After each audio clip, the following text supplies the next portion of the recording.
ప్రజల ఆశల మీద నీళ్లు చల్లేదిగా ఉంది. ఏ ఒక్క వర్గానికి కూడా ఒక స్పష్టమైన హామీ లేదు.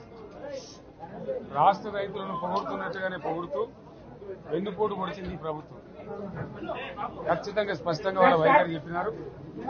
గతంలో ఇచ్చిన మాదిరిగా కాకుండా రైతు బంధులో, రైతు భరోసా పేరిట పథకంలో అనేక ఆంక్షలు పెట్టబోతున్నట్టుగా ప్రత్యక్షంగా చెప్పి రైతులకు ఆల్రెడీ మోసం చేశారు.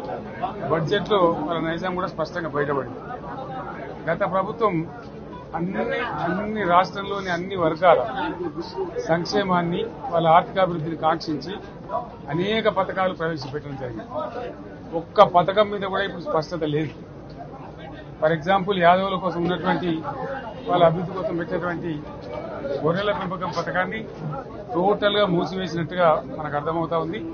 ఇప్పటికే యాదవ సోదరులు చెల్లించిన డిపాజిట్ కూడా తిరిగి వాపసు తీసుకున్న ఈ ప్రభుత్వం ఎక్కడ కూడా లేదు.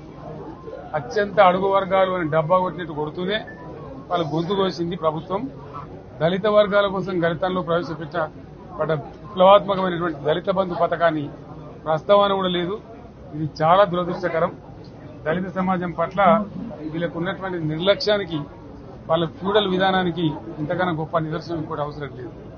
అదేవిధంగా మత్స్యకారులకు ఆ భరోసా లేదు. ఎవరికి కూడా చెప్పుకోదగ్గ భరోసా లేదు. ఇందులో విశేషం హైలైట్ ఏంటంటే ఆర్థిక మంత్రి ప్రతి మాటను ఒత్తి ఆ డబ్బు వచ్చినప్పుడు అదేందో పెద్ద మహాప్రపంచ విజయంలాగా ఒత్తి చెప్పడం తప్ప కొత్తది ఏమీ లేదు. ఒత్తి పలుకులు పలకడం తప్ప కొత్తగా చెప్పింది ఏమీ లేదు. ఏ ఒక కొత్త సంక్షేమ పథకం కానీ ఏది కూడా లేదు. మహిళల పట్ల కూడా చాలా స్పష్టంగా చెప్పాల్సిన అవసరం ఉండే. కానీ వాళ్ళు మేము 1,00,000 కోట్లతో అన్ని రుణాలు, ఆ రుణాలు వీలేదో ఇస్తున్నట్టుగా ఆల్రెడీ ఉన్న స్కీమే, నథింగ్ న్యూ అబౌట్ ఇట్, ఏమి లేదు. వెరసి ఇష్యూ యాజ్ ఎ హోల్. దురదృష్టం ఏంటంటే, వాళ్ళ బ్యాడ్ లక్ ఏంటంటే, మేము కూడా ప్రభుత్వం ఏర్పడిన తర్వాత కనీసం ఒక 6 మాసాల సమయం వాళ్ళకి ఇవ్వాలని మేము అనుకున్నాం. నేను కూడా శాసనసభకు పెద్దగా రాలేదు. కానీ ఈరోజు బడ్జెట్ చూస్తే ఏ ఒక్క పాలసీ ఫార్ములేషన్ జరగలేదు. రాష్ట్రానికి సంబంధించినటువంటి ఏ ఒక్క విషయంలో కూడా ఈ అర్భక ప్రభుత్వం ఇప్పటి వరకు పాలసీ ఫార్ములేషనే చేసినట్టుగా కనపడతలేదు. వ్యవసాయం ఉంది, మాకు స్పష్టమైన అవగాహన ఉండే ఈ రాష్ట్రంలో వ్యవసాయ స్థిరీకరణ జరగాలని మేము 2 పంటలకు కూడా ఇచ్చినాం రైతు బంధు. వీళ్ళు ఎగ్గొడతామని చెప్తా ఉన్నారు. మేమేదో రైతులకు ఇచ్చిన డబ్బును దాన్ని పాడు చేసినాము, చెడగొట్టినాము, దుర్వినియోగం చేసామన్న పద్ధతిలో దురదృష్టకరమైన వ్యాఖ్యలు చేస్తా ఉన్నారు. అంటే ఇది పూర్తిగా రైతు శత్రు ప్రభుత్వం అనేది తెలుస్తా ఉంది. ధాన్యం కొనుగోలు చేయలేదు, విద్యుత్ సరఫరా చేయడం లేదు, నీళ్లు సరఫరా చేయడం లేదు, చాలా ఇబ్బందులు పెడతా ఉన్నారు. ఇంకా రైతు భరోసా, రైతు బంధు గురించి ఇంకా ప్రస్తావనే లేదు.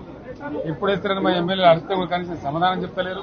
కాబట్టి రైతులను వంచింది ప్రభుత్వం, వృత్తి కార్మికులను వంచింది. ఒక్క పాలసీ, ఇండస్ట్రియల్ పాలసీ ఏమిటి? ఏమి లేదు. బట్టి గ్యాస్ ట్రాష్ పంచరంగం ఈస్మాన్ కలర్ లాగా చెప్పడం తప్ప, స్టోరీ టెల్లింగ్ లాగా ఉన్నది తప్ప బడ్జెట్ చెప్పినట్టు లేదు. రాష్ట్రంలో వ్యవసాయ పాలసీ ఏమిటి? పారిశ్రామిక పాలసీ ఏమిటి? ఐటీ పాలసీ ఏమిటి? ఇంకా ఇతర అనేక పాలసీలు, పేద వర్గాలకు సంబంధించిన పాలసీ ఏమిటి అనే దాని మీద ఏ ఒక్క దాని మీద కూడా గ్యాస్ ట్రాషే తప్ప, చిల్లర మల్లర ప్లాట్ఫామ్ స్పీచ్ లాగా ఉంది తప్ప అది బడ్జెట్ ప్రసంగం లాగా లేదు. రాజకీయ సభలలో చెప్పినట్టుంది తప్ప ఏ ఒక్క పాలసీని కూడా నిర్దిష్టంగా ఈ పనిని మేము ఎట్లా సాధిస్తాం, మా గోల్స్ ఇవి, మా టార్గెట్స్ ఇవి అనే పద్ధతి కానీ పద్దు కానీ లేదు. ఇది పేదల బడ్జెట్ కాదు, రైతుల బడ్జెట్ కాదు. ఇవాళ బడ్జెట్ విశ్లేషణలో మీకు తెలుస్తుంది. భవిష్యత్తులో బ్రహ్మాండంగా మేము దీన్నంతా కూడా చీల్చి చెండాడబోతాం. Thank you.